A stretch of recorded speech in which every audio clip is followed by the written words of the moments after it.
যুবকদের সম্পর্কে প্রথম হাদিস, রাসূল সাল্লাল্লাহু আলাইহি ওয়াসাল্লাম বলেছেন, কিয়ামতের মাঠে মানুষ যখন উঠবে, আমরা উঠবো কি না? আচ্ছা, নাকি উঠবো না? যারা আগুনে পুড়ে গেছে তারা উঠবে কি না? যারা পানিতে ডুবে গেছে, যাদের লাশও খুঁজে পাওয়া যায় নাই, উঠবে কি না? উঠবে। আচ্ছা, যখন মানুষ উঠবে তখন তাকে 5টা প্রশ্ন করা হবে। কয়টা ভাই? এই 5টা প্রশ্নের আগে সে তার পা সামনেও ফেলতে পারবে না, পিছনেও ফেলতে পারবে না। আমরা কি একটু চিন্তা করতে পারছি কত ভয়ঙ্কর হবে বিষয়টা? এই সামান্য গরমে আমাদের অবস্থা খারাপ, সূর্য সেদিন সামনে নিচে, আর মানুষ উঠে দাঁড়িয়ে আছে। তাদেরকে 5টা প্রশ্ন করা হবে। যতক্ষণ পর্যন্ত প্রশ্নের উত্তর দিতে পারছে না, সামনেও যেতে পারবে না, পিছনেও আসতে পারবে না, পা নড়াতে পারবে না। 1, তোমার পুরো জীবনটা তুমি কোন কাজে ব্যয় করেছো? উত্তর কি রেডি আছে আমাদের কাছে? আমরা কি বলতে পারবো, হে আল্লাহ, আমরা আমাদের পুরো জীবন তোমার ইবাদত করে কাটিয়েছি? 2, তোমার যৌবন স্পেশালি তুমি কোন কাজে ব্যয় করেছো? তোমার যৌবন তুমি স্পেশালি কোন কাজে ব্যয় করেছো? যুবকরা কি উত্তর দেওয়ার জন্য প্রস্তুত আছে যে আমাদের যৌবন আমরা আল্লাহর পথে কাটিয়েছি? সবাই কি বলতে পারবো? 3 নাম্বার, তোমার রিজিকের উৎস কি ছিল? কোন পথে সম্পদ অর্জন করেছো? 4 নাম্বার, কোন পথে সম্পদ ব্যয় করেছো? কোন কোন খাতে সম্পদ ব্যয় করেছো? আমরা কি আমাদের আয় এবং ব্যয়ের হিসাব দেওয়ার জন্য প্রস্তুত? 5, তোমাকে আমি যে জ্ঞান দিয়েছিলাম সেই জ্ঞান অনুযায়ী আমল করেছো কিনা? আল্লাহ পাক আমাকে আপনাদের সবাইকে তৌফিক দান করুন, জানা অনুযায়ী আমল করার তৌফিক দান করুন। এই 5টা প্রশ্নের মধ্যে যৌবনকাল ইম্পর্টেন্ট কিনা ভাই? গুরুত্বপূর্ণ কিনা? মাথায় রাখি। সামনে একটা হাদিস শুনুন। রাসূল সাল্লাল্লাহু আলাইহি সাল্লাম বলছেন, কে এই কিয়ামতের মাঠেই 7 শ্রেণীর মানুষকে আল্লাহ পাক বিশেষ মেহমানদারির ব্যবস্থা করবেন, আরশের ছায়ায় ছায়া দিবেন ইনশাআল্লাহ। কোথায় ছায়া দিবেন? ওই দিন এই ছায়া ছাড়া অন্য কোনো ছায়া থাকবে না। নবী সাল্লাল্লাহু আলাইহি ওয়াসাল্লাম বলছেন, তার মধ্যে প্রথম শ্রেণী হচ্ছে ইমামুন আদিল, ন্যায়পরায়ণ শাসক। ন্যায়পরায়ণ, আচ্ছা, ন্যায়পরায়ণ শাসকের একটা এক্সাম্পল দেই। মক্কার জাহেলি যুগে সাহাবীরা ঈমান নিয়ে এসেছেন, বাস তাদের উপর নির্মম নির্যাতন শুরু হয়ে গেছে। Abu Jahl, Abu Lahab, Utba, Shaiba. তখন সাহাবীরা আল্লাহ রাসূলের কাছে এসে বলছেন, ইয়া রাসূলুল্লাহ, আপনি একটু বদদোয়া করেন, তাদের উপর বদদোয়া করেন, আমরা তো আর পারছি না।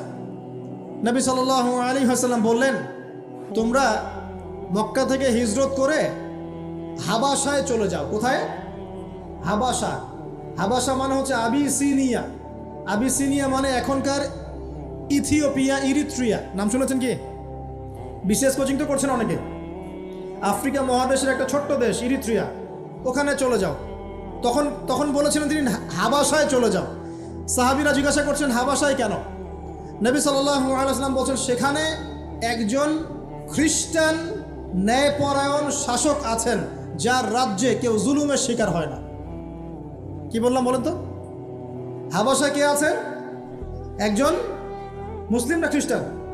খ্রিস্টান ন্যায়পরায়ণ শাসক আছেন, যার রাজ্যে কেউ জুলুমের শিকার, মুসলমান নন এমন একজন শাসকের প্রশংসা করে আমাদের নবীজি বললেন, তার রাজ্যে কেউ জুলুমের শিকার হয়। সুবহানাল্লাহ। সাহাবীরা সেখানে হিজরত করলেন। নেতৃত্ব দিয়েছেন জাফর বিন আবি তালেব রাদিয়াল্লাহু আনহু। সে সাহাবী বাদশাহ নাজাশী, তার নাম ছিল বাদশাহ নাজাশী, তার সামনে দাঁড়িয়ে সূরা মারিয়াম তেলাওয়াত করেছিলেন। ওই সূরা মারিয়ামে ইয়াহইয়া, জাকারিয়া, ঈসা, তার মা, এই গল্প ঘটনাগুলো আছে। এই সূরার তেলাওয়াত শুনে বাদশাহ নাজাশীর চোখ দিয়ে পানি পড়তে পড়তে দাড়ি ভিজে গিয়েছে। শেষে তিনি ঈমান নিয়ে আসেন, মুসলমান হন, আলহামদুলিল্লাহ। আমাদের নবীজি তার জানাজার নামাজ পড়েছিলেন। আমাদের নবীজি তার গায়েবানা জানাজার নামাজও পড়েছেন। বলেন সুবহানাল্লাহ। এখানে একটা পয়েন্ট খালি বলতে চাই, একজন অমুসলিম শাসক সম্পর্কে আমাদের নবীজি মন্তব্য করেছিলেন, তার রাজ্যে কেউ জুলুমের শিকার হয় না। আর আজকের দিনে সারা বিশ্বের কোনো কোনো ক্ষেত্রে মুসলিম শাসকদের ব্যাপারেও এই কথা বলা যায় না যে তার রাজ্যে কেউ জুলুমের শিকার হয়। আল্লাহ পাক বলছেন, আরশের ছায়া আমি ছায়া দিব 7 শ্রেণীর মানুষকে। কয় শ্রেণী? তার মধ্যে প্রথম শ্রেণী হচ্ছে ইমামুন আদিল, ন্যায়পরায়ণ শাসক। আল্লাহ পাক আমাদের সমস্ত শাসকদেরকে ন্যায়পরায়ণ হওয়ার তৌফিক দান করুন। 2 নাম্বার, সেই যুবককে আমি সেখানে আশ্রয় দিব যেই যুবক তার যৌবনকালটা আল্লাহর পথে কাটিয়ে দিয়েছে। এবার কি হাদিসটা আপনি পেয়েছেন? এর আগের হাদিস কি শুনলেন? পা নড়াতে পারবেন না যতক্ষণ পর্যন্ত এই প্রশ্নের উত্তর না দিচ্ছেন যৌবনকাল কোন পথে ব্যয় করেছেন। এখন যদি আল্লাহর পথে ব্যয় করেন তাহলে আরো সে ছায়া ছায়া পাচ্ছেন আলহামদুলিল্লাহ। বাকিগুলো কারা কারা একটু বলে দেই।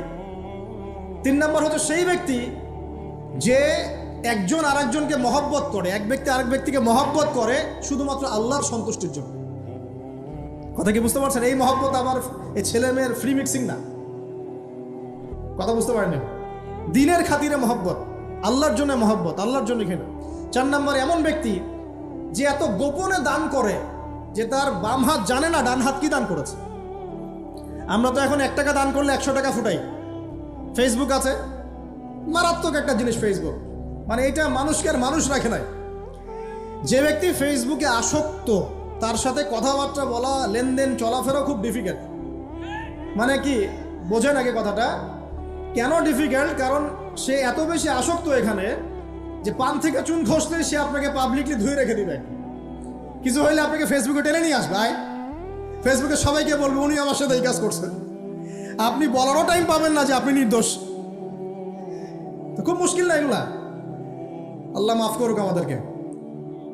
এমনভাবে দান করে যে বাম হাত জানে না ডান হাত কি দান করছে। 5 নম্বর এমন ব্যক্তি যে এইটা যুবক, এটাও যুবক, যাকে কোনো সুন্দরী নারী আহ্বান করছে জিনার জন্য, সুন্দরী উচ্চ বংশের নারী, যে আসো আমার সাথে জেনা করো। ওই ইউসুফ আলাইহিস সালামের মতো, মনে আছে? ইউসুফ আলাইহিস সালামের ঘটনা মনে আছে? আচ্ছা, কিন্তু সেই যুবক বলে, সেই ব্যক্তি বলে ইন্নী আখাফুল্লাহ, আমি আল্লাহকে ভয় করি, আমি তোমার সাথে খারাপ কাজ করতে পারবো না। এরকম ছেলে এবং এরকম মেয়ে এখন সমাজে খুঁজে পাওয়া যায়? হাতে গোনা, হাতে গোনা। আপনি অনলাইন ঘাটাঘাটি করেন, গুগল করেন, ক্রস চেক করেন, দেখবেন বাংলাদেশের 25 বছরের কম বয়সী ছেলে আর মেয়েদের জেনার হার কত আপনি বের করে দেখেন। 25 বছরের কম যে যুব সমাজ আমাদের সামনে আছে তাদের মধ্যে কত % যুবক এখন পর্যন্ত ফিজিক্যাল সম্পর্ক করেনি কারোর সাথে, আপনি খুঁজে বের করতে পারেন। শুধু ছেলেদের ক্ষেত্রে এটা নয়, মেয়েদের ক্ষেত্রেও আছে। এই যে অনার্স লাইফ পার করার আগেই বহু মেয়ে সতীত্ব নষ্ট করে ফেলছে, বহু ছেলে সতীত্ব নষ্ট করে।